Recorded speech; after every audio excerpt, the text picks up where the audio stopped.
2 में जो आपने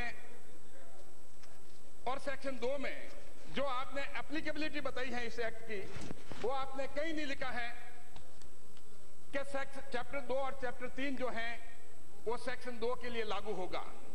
आपने बहुत ही स्पेसिफिक लिखा है सेक्शन 2(1) जो कहता है the provision of this act relating to it is limiting land acquisition, compensation, rehabilitation and resettlement shall apply. इसका मतलब यह है कि सेक्शन 2 के लिए जो भी पब्लिक पर्पस दर्शाए गए हैं उनके लिए जो है चैप्टर 2 और 3 का कहीं हवाला नहीं है कि चैप्टर 2 और 3 जो है सोशल इंपैक्ट और डिटर्मिनेशन ऑफ पब्लिक पर्पस जो है वो लागू होंगे। आपने स्पेसिफिक ये दर्शाया है कि सिर्फ ये जो पब्लिक पर्पस के लिए अगर लैंड ली जाएगी, जो सिर्फ एक्विजिशन के लिए होगा, चैप्टर 4 होगा, चैप्टर 5 होगा, चैप्टर 6 होगा, चैप्टर 7 होगा और चैप्टर 8 होगा, लेकिन चैप्टर 2 और चैप्टर 3 की बात कहीं नहीं कही है।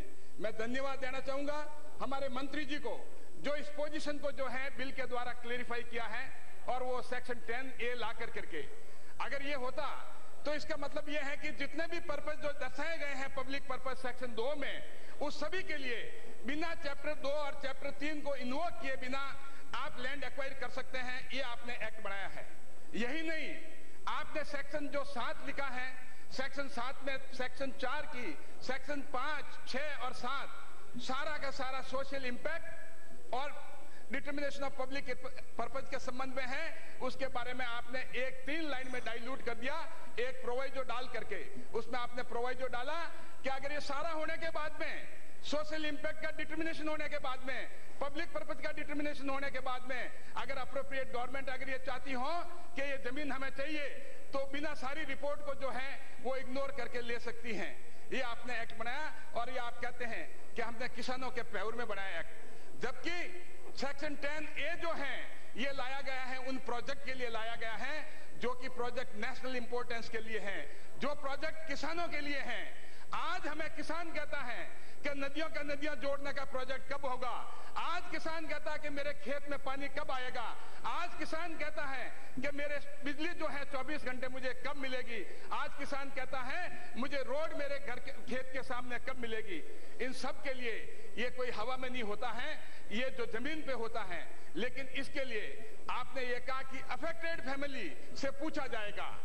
चैप्टर 2 और 3 में आपने प्रावधान किया, अगर हिमालय में बांध बनाना है और पानी पहुंचाना है राजस्थान में, पंजाब में, गुजरात में और मध्य प्रदेश में, दिल्ली में, तो उन फैमिलीज को पूछा जाएगा कि वहां पानी देने के लिए या बिजली देने के लिए आप जो है सहमति देते हैं कि नहीं देते हैं। कौन सहमति देगा। तो इस तरह के आपने प्रोविजन बनाए। फिर आप कहते हैं ये किसानों के पक्ष में है। ये किसानों के पक्ष में नहीं है, क्योंकि आप पूछ रहे हैं उनको। पब्लिक पर्पज ये है कि अगर पूरे के पूरे देश में किसान आज चाहता है कि बांध बनने से, जो हमारे प्रधानमंत्री जी जो हैं उन्होंने और पूर्व प्रधानमंत्री जी वाजपेयी जी ने भी ये बीड़ा हाथ में लिया कि नदियां से नदियां जुड़े और किसानों को, हर किसान के खेत में पानी पहुंचे। उसके लिए नदियों को नदियां जोड़ने के लिए जमीन लेनी पड़ती है और उस जमीन से ही हम जो हैं वो किसान को जो है, और जहां तक मुआवजे की बात है, मुआवजा जो है 4 गुना है। जहां तक सेटलमेंट की और रिहेबिलिटेशन की बात है उसको कोई टच नहीं किया गया है। और ये भी कहा गया है, देखिए थोड़ा सा रहे, और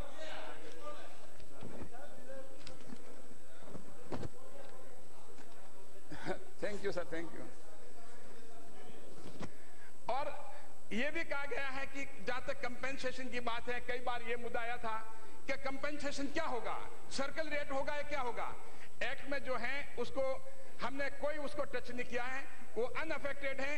कंपेंसेशन जो है उसमें सेक्शन 26 में साफ लिखा हुआ है कि मार्केट वैल्यू होगी, और उस मार्केट वैल्यू का डिटर्मिनेशन जो है, उस डिटर्मिनेशन जो है या तो सर्कल रेट होगी या सर्कल रेट नहीं होकर के जहां वहां सेल डीड होगी उस एरिया की वो, या नेगोशिएशन प्राइस, और उसके बाद में जो भी हायर होगा वही होगा।